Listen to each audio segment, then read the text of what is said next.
am climbing up the mountain, gonna find an answer. I am climbing up the mountain, gonna find an answer.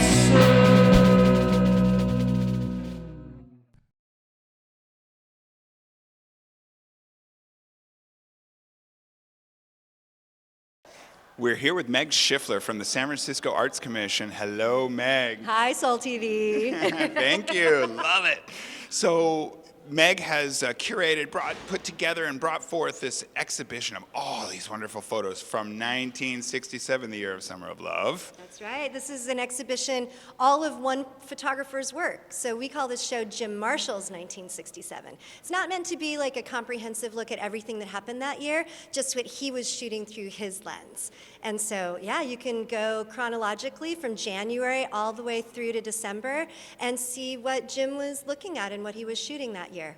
And I love how he's captured the music, the culture, the people, the vibes, the outfits, the protest, the political climate of the time as well. Jim was an incredibly famous rock and roll photographer, actually music in all genres, jazz, folk, country, but mostly rock and roll. So he was on stage and friends with the Grateful Dead and Jefferson Airplane and Jimi Hendrix and Moby Grape and all the bands back then, but he equally loved walking the street and photographing people walking down Haight Street and the protests. And when he was at concerts, he would shoot on stage, and then he would turn around and shoot the audiences. So there's plenty of opportunity to see San Franciscans in all their glory. It's wonderful. And another thing that I love too, reflecting back, is figuring out, okay, where were we here? I see a Lion Street sign there, and I thought, oh, this is right outside the gate of the Presidio. And going back and sort of seeing the then and now of the locations themselves.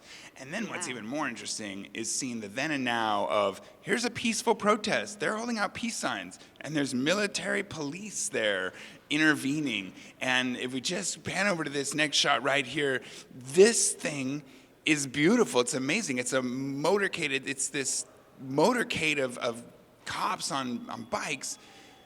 Well, you know, in response to people who just want peace. It's true. And whoa, how does that happen? So what was happening in 1967 was Vietnam. So all of these protests are about the Vietnam War.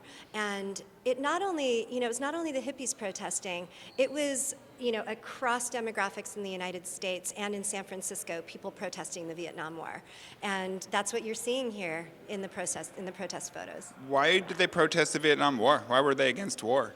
Oh boy, that's a big can of worms. I think we'll leave that one for now, but I think that San Francisco has always been a liberal city, correct? Like it is now. And any military intervention that, that drafted folks, right? Remember the draft was happening? And so this was not a war that many people believed that we should be involved in. And they cried for peace, a lot like what we're doing now, right? Yeah. As opposed to all those other wars that we should be involved in? Well, that's one of the great things about living in San Francisco is that, every time the conflict breaks out, we are there. We are standing on the steps of City Hall protesting. Yeah, Gulf War, 91, I was on Market Street. Yep, exactly.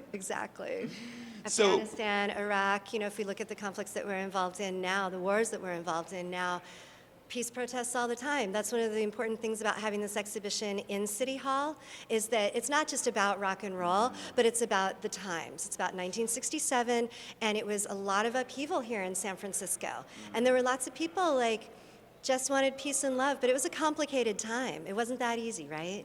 It's never is it quite ever? that easy. Yeah, exactly. What I love too is I can just imagine that outside City Hall, they're protesting, they're clamoring to get in, and they're being barricaded, and yet pictures of them are now in City Hall. Like, they got legitimized at last. That's what I love about this exhibit. It legitimizes the culture and the sentiment of the time, right? Totally, absolutely. And Jim himself, we have to remember this show is about a photographer. It's about one artist.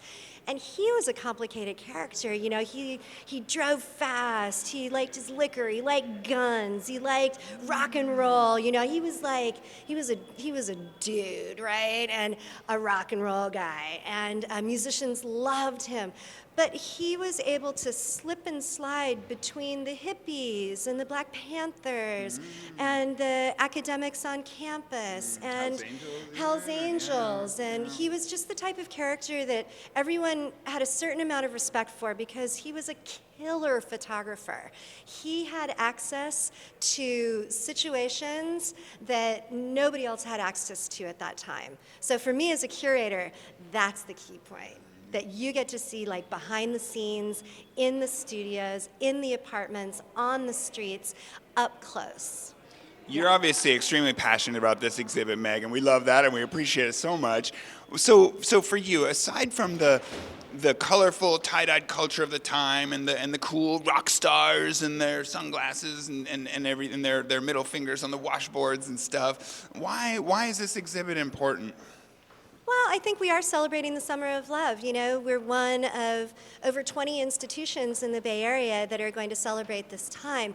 But part of that celebration is not just, you know, little kids can go to, you know, Target and buy hippie costumes for Halloween, right? What does it mean? But it wasn't like that. You know, also in these photos, you'll see the Haight-Ashbury Free Clinic, right? And that was born out of the fact that there were so many kids on the street doing drugs, you know, getting STDs, and it was a time, and hungry. You know, there were a lot of homeless kids. So this time was not only, you know, ripe with protest and sentiments about love and peace, but San Francisco had a whole population that was also struggling and needed support and needed help, you know, and so we tend to romanticize this time, and I think it's important, especially on the Love, you know, network here, Yes. that we really also look realistically at it. And so you are seeing the protests, and you are seeing the, you know, the Haight-Ashbury Free Clinic. You are seeing the Hare Krishnas pass out food to people who were hungry, and so, you know, it was a complicated time.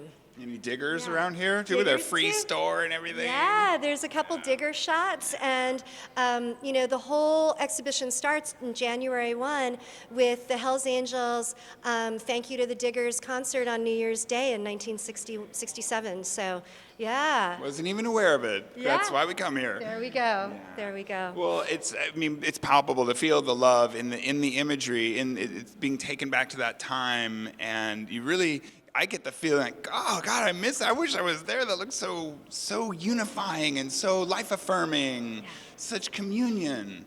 Yeah, I think it's true, but you know, then again, if you were there, you would be making specific choices. You'd be like working for the man, or you would be squatting in a squat on Haight Street, and there were many people living lives in between the two, you know, who held down jobs and were still marching for peace. And, you know, from the students on campus were also coming to the Haight to hang out. So there was a lot of crossover, but a lot of people who were just living the free love hippie lifestyle, like I said, they were living in poverty, you know, lots of them were squatting. There were really conditions around drugs that were complicated and unsafe. And so I don't mean to be you know, like sort of, you know, make it sound horrible, but I think what we need to do is remember that I keep saying it, that it was complicated, that it was a complicated time, and that it wasn't all, you know, rainbows and kisses. But there was a lot of that too. Well, there was that plea, which we're still doing today, that we want more rainbows and kisses in the world, and that it's up to us to bring them, be the love you want to see, but we're doing it. It's still alive. I think what's so wonderful about the interest that's being generated in the 50th anniversary of the Summer of Love is the proof that this didn't die. Mm-hmm. This wasn't over when the Summer of Love was over. We're looking at it 50 years later. This is a significant part of history. Define who we are in San Francisco, right? It helped define our identity, and that's why we carry it forward too, is that there's this history that gave us this great foundation to build on. And even though people may not be wearing fringed vests, or maybe they are, maybe they're back in, and I don't know, but like, you know, the sentiments of pulling together around a cause, and even if that cause is just spreading love and peace, or if the cause is very specific in terms of, you know, I've never been so proud of Mayor Lee when he came out the other day and declared that in the face of Trump's policies, we are a sanctuary city, and he's not budging on that and will not budge on our, you know, providing immigrants a safe place to live. And I've never been so proud of him. And so I just think that looking at 67 and looking at now, there's so many parallels and so many reasons to be so proud of this city that we all live in. Are you proud? I'm so proud. I'm so proud. So proud. So proud. Well, it's not just, for me, pride, I try to take pride in things that I actually accomplished or had something to do with. Yeah. I sort of landed here because I was born 30 miles down the road. But I Right. tell you what I do feel is extremely grateful that I just That's a good happened to be word. born the when and the where that I was. 1971, Mountain View, California. Yeah. What a place to be from. What a place Totally. and time, Yeah. So, that's great. We appreciate you. We feel the love in here and through these photos and in Thanks. City Hall today. It's just wonderful. And on that note, at Thank S.O.U.L, you. we always love to wrap with a hug.